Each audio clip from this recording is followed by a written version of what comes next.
En dan is het zomaar een liedse vooruit. Van de morgen in Haan zie ik nog wel een beetje zinnen, maar het zet er zat dicht. Mist en nog eens een keer mist. Wel, daar binnen we joen en vannacht ik nog net van nou. De verwachting. Joen en vannacht mist, soms dichte mist. Er was koging voor het verkeer. Temperaturen 1 en 3 graden. En de wind komt uit verschillende richtingen bij. En die is zwak. Misschien op zijn heegst matig. Maar het is op een soort plekken zelfs haast stil. En dan morgen. We beginnen met de waskoging van mist. Dan komt die bewolking en die zinnen had het dreig. Dan binnen we al een wind. Dus even wat lichte stoorijn. En de temperaturen morgen zomen bij de 4 of de 6 graden heen. De wind beloont het meer in het oosten en het zuidoosten en die wordt matig en vrij krachtig en daardoor viel het flink koud aan. Wel, we zeggen vooruit. Tonge betekent rein.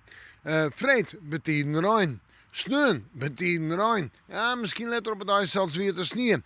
En de temperaturen, ik denk dat we tonge uitkomen om er bij de 4 graden heen. Een kille duim, een stevige oost-zuidoostenwind.